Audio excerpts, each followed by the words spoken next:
आपण अटक केलेले मुद्देमाल रिकव्हर आहे, काय एकंदरीत घटना आहे आणि काय सविस्तर माहिती द्या. अंबरनाथ पोलीस स्टेशन अंतर्गत संबंधित घटना घडली होती. यामध्ये एकूण 6 घरातून 2 लॅपटॉप आणि 13 मोबाईल जे आहेत ते चोरल्याची घटना अंबरनाथ वेस्ट पोलीस स्टेशन अंतर्गत घडली होती.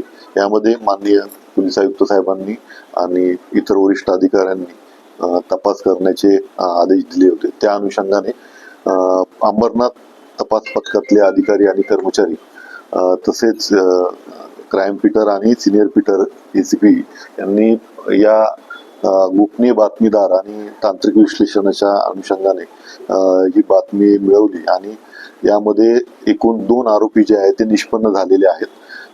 त्यांनी गुन्ह्यात जे मुद्देमाल त्यांनी चोरला होता 2 लॅपटॉप आणि 13 मोबाईलची रिकव्हरी दिलेली आहे. माननीय न्यायालयासमोर त्यांना हजर केल्यानंतर त्यांना 3 दिवसाची पोलीस कस्टडी मिळालेली आहे आणि हा मुद्देमाल पूर्ण आपण रिकव्हर केलेला आहे आणि संबंधित फिर्यादीला माननीय न्यायालय यांच्या आदेशाने आपण तो परत करणार आहोत.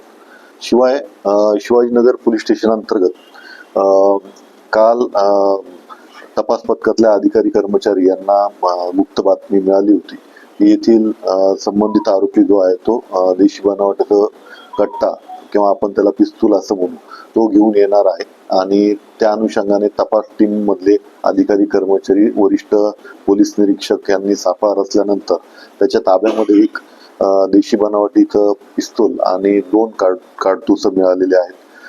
हा आरोपी जो आहे दुर्गापाडा येथील रहिवासी असून त्यांनी या अगोदर कुठलाही त्याचं रेकॉर्ड नाही किंवा कुठलाही गुन्हा केलेला नाहीये.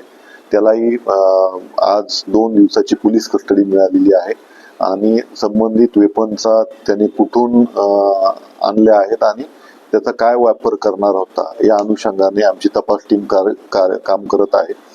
2-4 हद्दीमध्ये आणखी विठ्ठलवाडी पोलीस स्टेशन मध्ये पण एक देशी बनावटीचं पिस्तूल जे आहे ते पकडण्यात तपास टीमला यश आलेलं आहे. अशा 2 कारवाया आम्ही केलेल्या आहेत. यामध्ये 325 आरमॅट नुसार गुन्हा दाखल करून पुढील तपास जो आहे ते संबंधित पोलीस स्टेशन करत आहे.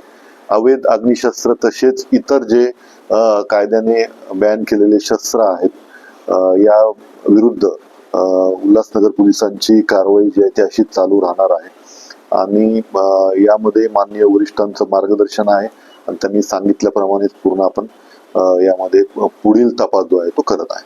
तर अंबरनाथच्या घटनेमध्ये ज्या आरोपी आहेत त्यांची काही पार्श्वभूमी आहे का आणि त्यांची काही संख्या अजून त्यांची काही थोडी आहे का, किती कुठून त्यांना अटक केलेली आहेत काही माहिती? यामध्ये 2 आरोपी निष्पन्न झालेले आहेत आणि प्रेस नोट मध्ये सांगितल्याप्रमाणे आपण आंबोली रेल्वे स्टेशन जवळून त्यांना आपण ताब्यात घेतलेलं आहे.